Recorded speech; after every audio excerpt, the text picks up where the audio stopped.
नमस्कार आप सभी को। क्लास 10th और 12th की सीबीएसई बोर्ड की सीरीज़ में आपका फिर से स्वागत है।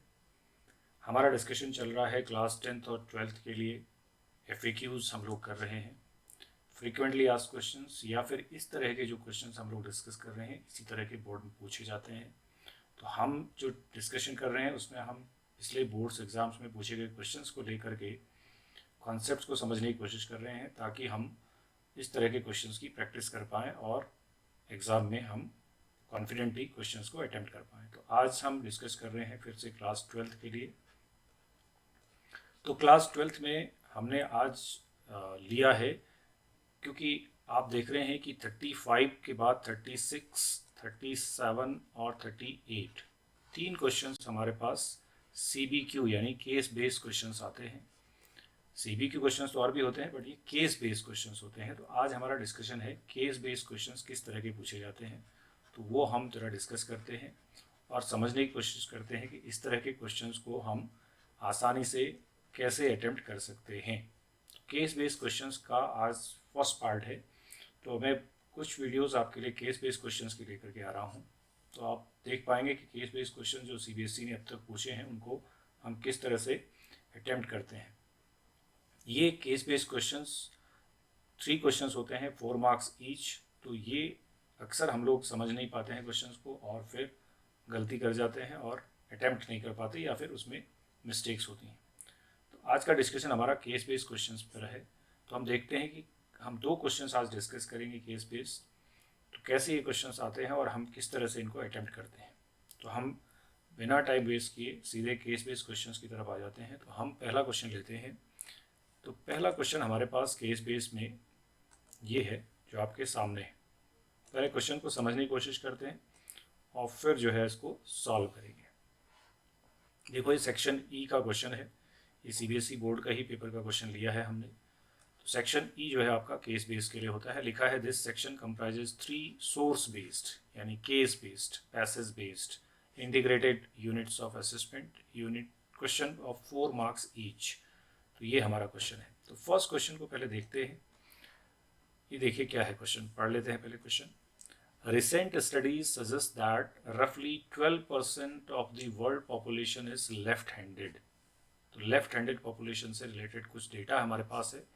ये डेटा से ज़्यादा हमको नीचे देखना है, हमें जो लिखा गया है यहाँ पे ये पढ़ना हमारे काम का। ये है depending upon the parents the chances of having left-handed child are as follows. कुछ केसेस आपको दे दिए हैं। A, when both father and mother are left-handed, तब जो chance of left handed child है वो यानी प्रोबेबिलिटी तब जो है आपके पास 24/100 है, यानी 24% चांस है कि अगर दोनों ही मदर फादर लेफ्ट हैंडेड हैं तो चाइल्ड जो है लेफ्ट हैंडेड होगा। बी है when father is right handed, mother is left handed, तो उस केस में जो चांस लेफ्ट हैंडेड के हैं वो 22% है, यानी 22/100। Okay, when out of 100। When तीसरा है when father is left handed and mother is right handed, तब है 17%, यानी 17/100। And last is when both father and mother are right handed, जब दोनों ही राइट हैंडेड हैं तब जो चाइल्ड के लेफ्ट हैंड होने के परसेंटेज है वो 9% है, 9/100। ठीक है, तो ये हमारे पास चारों केसेस आपको दे दिए हैं। अब जरा देखिए क्या बोला है। Assuming that PA, PB, PC, PD are equally likely, मतलब ये जो ऐसी कंडीशंस हैं वो इक्वली लाइकली हैं और 1/4 सबकी प्रोबेबिलिटी है। और L denotes the event that the child is left handed, और L जो है वो चाइल्ड के लेफ्ट हैंडेड होने का इवेंट है। अब आपसे इसमें क्वेश्चंस पूछे हैं। Based on the above information answer the following questions. अब एक एक करके हम समझते हैं क्या हमसे पूछा गया है। फर्स्ट पूछा है फाइंड PL/C। देखिए फर्स्ट पार्ट में L/C यानी ये कंडीशनल प्रोबेबिलिटी है कि अगर C है, C मतलब ये वाला केस, देखिए C आपका यहाँ पर है। C क्या है? When father is left handed and mother is right handed, ये वाला है। तब चाइल्ड के लेफ्ट हैंडेड होने की जो चांसेस हैं वो क्या है? तो L/C मतलब ये वाला हो गया। तो कितना चांस है वो दिया हुआ है, यानी this event has already occurred, C हो चुका है। तब L होने की जो प्रोबेबिलिटी है वो आपके पास 17% है, यानी 17/100। तो फर्स्ट पार्ट का आंसर तो कुछ भी नहीं, आपको सिंपल 17/100 बताना है। ये कंडीशनल प्रोबेबिलिटी का क्वेश्चन है। सेकेंड पार्ट देखिए, सेकेंड पार्ट में पूछा है P L not when A has occurred. अब नॉट का पूछा है, L not when A has occurred, तो ए यानी ये है जब both father and mother are left handed. तो इसको निकालने के लिए आपके पास डायरेक्ट नहीं, आप इसको करेंगे 1 minus P L by A. तो क्योंकि एल बाई ए हम यहां से निकाल सकते हैं, तो हमारे पास है कि ए जब हो गया यानी when both father and mother are left handed, तब चाइल्ड के लेफ्ट हैंडेड होने की जो प्रोबेबिलिटी है वो हमें मालूम है। तो दिस इज 1 माइनस 24%, यानी 24/100। ये आप सिंप्लीफाई कर देंगे तो ये आपका हो गया 24/100। इसको सिंप्लीफाई कर लें, 2 12 जा एंड 2 4 से भी काट सकते हैं, 250 जा, फिर 2 6 जा एंड 2 25 जा। तो ये है 1 माइनस 6/25, दैट इज 25 माइनस 6 19/25। तो ये प्रोबेबिलिटी है नॉट की, जो प्रोबेबिलिटी है ये आपके पास सेकंड की वैल्यू हो गई। तो एक एक मार्क्स के दोनों क्वेश्चन थे, तो ये आपके सिंपल हैं। अब तीसरा जो पार्ट है इसका, वो जरा ध्यान से हमें देखना है। तीसरा पार्ट जो है इसमें वो बेस के कॉन्सेप्ट पर बेस्ड है। तो अब ये आपको यहाँ से देखना पड़ेगा कि कैसे इसमें बेस का कॉन्सेप्ट हम अप्लाई करेंगे। तीसरे पार्ट में find P A upon L. P A upon L मतलब ये है कि लेफ्ट हैंडेड चाइल्ड है, ये मालूम है, so this event has already occurred. तो ये ए है, इस बात का हमें बताना है, यानी ये तब का केस है जब when both father and mother are left handed. तो ये रिवर्स प्रोबेबिलिटी का केस है। तो इसको हम कैसे करेंगे, इसको देखते हैं। तो इसको करने के लिए हम वापस लिखते हैं, पहले बेस का फॉर्मूला लिखते हैं। पी ए बाई एल के लिए जो फॉर्मूला बनेगा वो क्या होगा, देखिए, होगा P A into P L by A. ठीक है, यानी आप इवन के लिए कर रहे हैं, एक तरह से इवन बाई एल है ऐसा समझ लीजिए। ठीक है, इवन बाई ए है तो पी इवन ए बाई, ये इस तरह से L by A divided by, अब आपको टोटल यहाँ पे करना पड़ेगा। कैसे, total probability P L upon A plus P L upon B plus P L upon C and 4 case हैं, चौथा भी लिखेंगे, plus P L upon D. ये सारे केसेस हमें नीचे लेने पड़ेंगे। तो अब हम सारी वैल्यूज डालते हैं और इसको सॉल्व करते हैं। तो ये आपका बेस थ्योरम हो गई एक तरह से। तो ये देखिए, तो पी ए बाई एल आप कैलकुलेट करेंगे तो वैल्यूज डालें, P A P B P C, ये तो सब 1/4 है, तो 1/4 multiplied by L by A. तो सबसे पहला वाला देखिए 24/100 है। ठीक है, जब ए हो चुका तो लेफ्ट हैंडेड होने की प्रोबेबिलिटी दे रखी है। नीचे सारी वैल्यूज लिखेंगे आप, 1/4 इंटू 24/100 प्लस 1/4, क्योंकि बी भी उतना ही है, एल बाई बी कितना है यहाँ देखिए, ये है 22/100 प्लस फिर से 1/4 सी की, इंटू सी में देखिए ये है, ये सी वाला केस है 17/100। ठीक है, ये आप यहाँ से देख सकते हैं कि ए बी सी के लिए जो आपकी वैल्यूज हैं वो सारी यहाँ पे दे रखी हैं। Okay, plus D 1/4 into 9/100। ये टोटल प्रोबेबिलिटी नीचे लिखी जाती है बेस थ्योरम में, ये हमें मालूम है। अब हम इसको सिंप्लीफाई करते हैं, तो सिंप्लीफाई कर लेते हैं, देखते हैं कितना आता है। ये ऊपर आपके पास है 24/400 और नीचे भी देखिए सबके नीचे 400 है। हम पहले ऐसे करेंगे, इसको सिंपल तरीका होना चाहिए सॉल्व करने का। 400 हम नीचे लिख लेते हैं, बाकी आपके पास क्या है, 24 है प्लस 22 है प्लस 17 है और प्लस 9 है। इससे आपको कैलकुलेशन में आसानी होगी। तो 400 आपका कैंसिल आउट हो गया, तो बचा है आपके पास 24 अपॉन, इनको ऐड कर लेते हैं, तो ये हो गया 9 7 16 18 22 2 कैरी 3 2 5 2 7 72।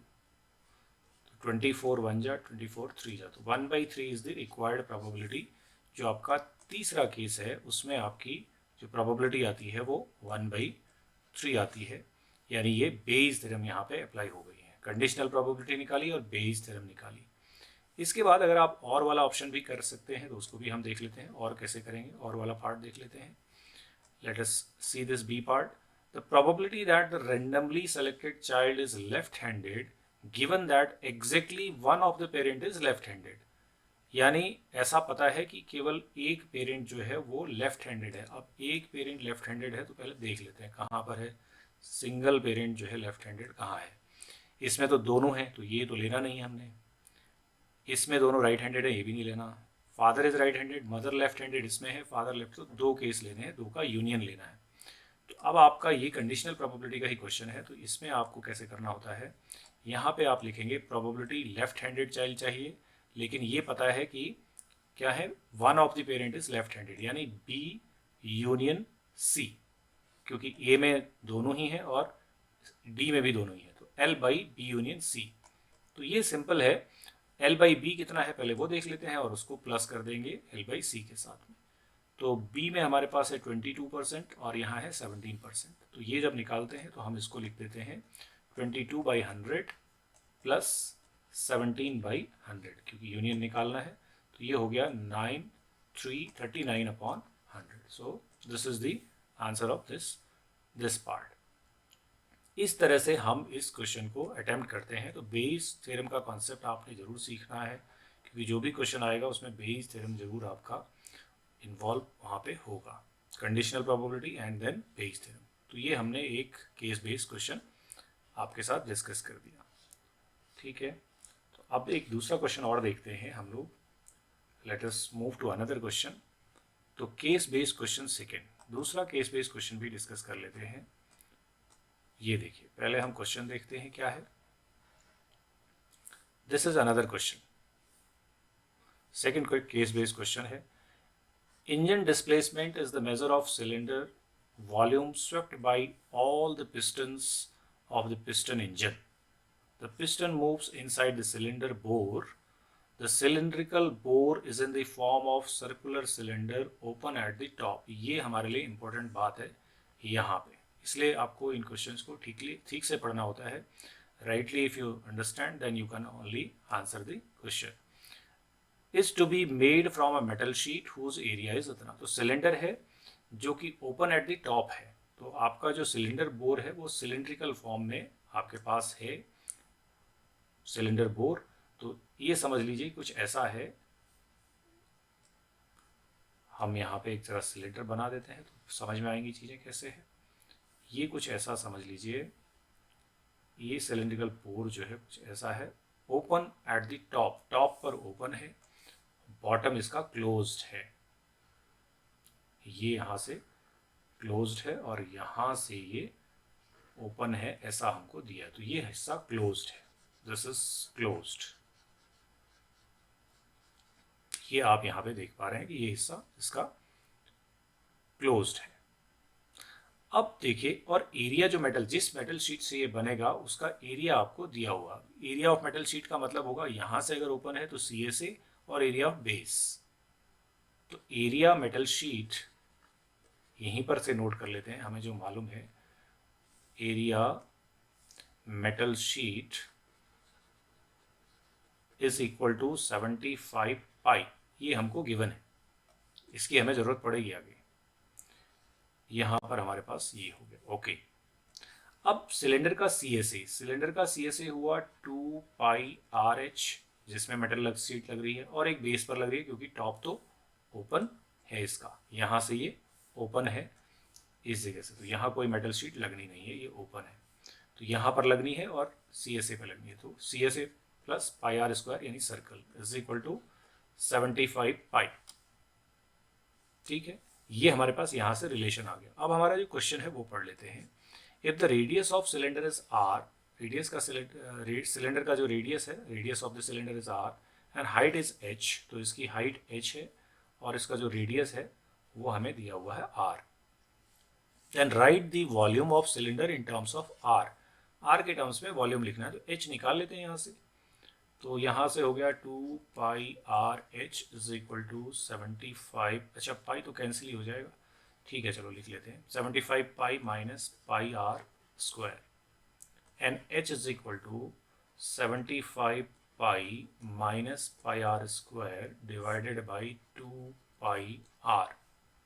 पाई हम कॉमन ले लेते हैं, पाई कॉमन लिया तो बचेगा क्या, 75 बचेगा माइनस पाई बचा नहीं तो आर स्क्वायर बचा, 75 माइनस आर स्क्वायर अपॉन नीचे बच गया 2r, क्योंकि पाई हम यहाँ से कॉमन लेंगे और नीचे वाले से काट देंगे। तो h की वैल्यू हमारे पास आ गई है। अब h की वैल्यू आ गई तो हम वॉल्यूम लिख लेते हैं, क्योंकि वॉल्यूम को r के टर्म्स में लिखना है। सो let us right the volume. तो फर्स्ट पार्ट ही हो रहा है अभी। वॉल्यूम क्या होता है सिलेंडर का, सिलेंडर का वॉल्यूम है पाई आर स्क्वायर एच। तो यहाँ से हम पाई आर स्क्वायर एच की वैल्यू ये लिख देते हैं 75 minus are square upon 2r, ये आपके पास हो गया। और यहाँ पे आप क्या कर सकते हैं, इस r से इस r स्क्वायर को कैंसिल कर सकते हैं। तो v इज इक्वल टू आपके पास बचा, इस पाई आर को अंदर ले जा सकते हैं और चाहे तो बाहर भी छोड़ सकते हैं, पाई बाई 2 बाहर छोड़ देते हैं, r को अंदर ले जाते हैं, 75r माइनस आर क्यूब, ये हमारे पास यहाँ से आ गया रिलेशन। तो फर्स्ट पार्ट आपका ये हो गया, जिसका आंसर आपको ये मिल गया। अब सेकंड पार्ट में आपसे कह रहा है कि dv अपॉन डी आर। अब dv अपॉन डी आर चाहिए तो डिफ्रेंशिएट करते हैं r के रेस्पेक्ट में। So let us differentiate it. dv upon D R is equal to pi by 2 को बाहर ही लिखा रहने देते हैं और अंदर हम डिफ्रेंशिएट कर देंगे, ये हो जाएगा 75 माइनस 3r स्क्वायर। ये आपका सेकंड पार्ट हो गया। सेकंड पार्ट का आंसर बड़ी जल्दी आपको मिल गया, केवल डिफ्रेंशिएशन करना है। थर्ड पार्ट में पूछा find the radius of cylinder when volume is maximum. अभी मैक्सिमम मिनिमम का क्वेश्चन है, तो हमें अब यहाँ पे रेडियस फाइंड आउट करना है। तो पहले क्रिटिकल पॉइंट निकालेंगे, यानी हम क्या करेंगे, डी अपॉन डी आर को जीरो करेंगे। जीरो करेंगे तो क्या होगा, pi by 2 into 75 minus 3r square is equal to 0। ये पूरा जीरो हो जाएगा, 75 minus 3r square is equal to 0, 3r square is equal to 75, this gives you r square is equal to 25 and r is equal to 5, क्योंकि radius है हम positive value ही लेंगे। तो radius तो 5 आ गया। अब क्या इस 5 पे मैक्सिमा है वो चेक करना है। तो मैक्सिमा कैसे हम चेक करते हैं, हम इसका डबल डिफ्रेंशिएशन करते हैं। तो हम नेक्स्ट स्टेप में निकालेंगे D square V upon D R square, second order derivative निकालते हैं। तो कितना होगा देखिए, ये है पाई बाई 2, 75 का 0 हो गया, इसका आ जाएगा माइनस 6r। तो ये वैल्यू कैसी है, ये नेगेटिव वैल्यू है। तो अब आपको मालूम होना चाहिए यहाँ पे कि अगर आपका सेकेंड ऑर्डर डेरिवेटिव नेगेटिव आता है, ठीक है, D square V upon D R square negative आता है, तो क्या होता है, मैक्सिमा होता है। नेगेटिव आना मैक्सिमा है। तो अब आपने बता दिया कि रेडियस इज मैक्सिमम, तो अब आप इस पार्ट पे लिख लेंगे, यहाँ पे इसके बाद लिखेंगे this volume is maximum at volume of cylinder is maximum at r is equal to 5। ये आपका इस पार्ट का आंसर हो गया कि अगर r 5 है तो फिर आपका वॉल्यूम जो है क्या है, मैक्सिमम हो रहा है। तो ये आपका इस पार्ट का आंसर हो गया। अब देखते हैं कि बी पार्ट में, इसके और पार्ट में क्या पूछा है। वैसे आपने कर चुके हैं क्वेश्चन, लेकिन एक पार्ट और है, इसको भी हम देख लेते हैं।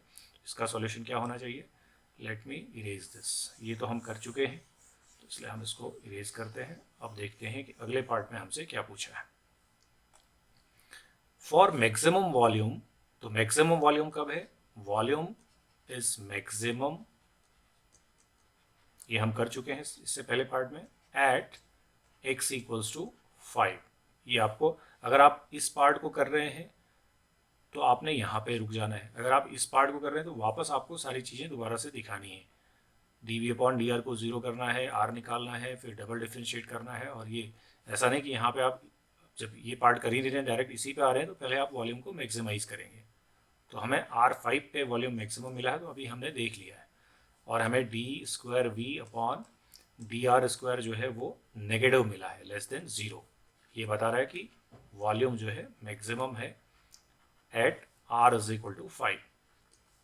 तो अब जब R 5 है तो हमारे पास H की वैल्यू पहले से है, H इज इक्वल टू ये है हमारे पास, तो हम यहाँ पे वैल्यू डाल देंगे। H निकालना है ना, इसमें H पूछा है, देखिए H is greater than R है, ट्रू और फॉल्स करना है, लेकिन हमें पता करना पड़ेगा H कितना है। तो H कैसे निकालेंगे, H निकालेंगे 75 माइनस R स्क्वायर, मतलब 5 का square that is 25 divided by 2 into R, 2 into 5। तो देखते हैं कितना आता है, ये 50 हो गया, 75 माइनस 25 अपॉन 10, ये भी 5 आ गया, तो ये तो R is equal to H आ गया। तो ये स्टेटमेंट आपका फॉल्स है, तो आप इसमें बताएंगे इतना करने के बाद कि ये फॉल्स है। तो इसको फॉल्स बताने के लिए पहले वॉल्यूम मैक्सिमाइज करेंगे, R निकालेंगे, फिर H निकालेंगे, और फिर उसके बाद ही हम इसको बताएंगे कि ये स्टेटमेंट हमारा फॉल्स है। इस तरह से आप देख रहे हैं कि मैक्सिमा मिनिमा से मोस्ट प्रोबेबली आपका क्वेश्चन जो है वो केस बेस्ड आता ही है, प्रोबेबिलिटी से आता ही है। तो दोनों टॉपिक के क्वेश्चंस हमने डिस्कस किए हैं आज। तो ये हम कुछ वीडियोस में केस बेस्ड क्वेश्चंस को ही डिस्कस करेंगे ताकि आप थोड़ा फेमिलियर हो जाएंगे केस बेस्ड क्वेश्चन से। तो मिलते हैं नेक्स्ट वीडियो में एक नई प्रॉब्लम के साथ में, कुछ और कॉन्सेप्ट्स को समझने के लिए। तब तक के लिए नमस्कार।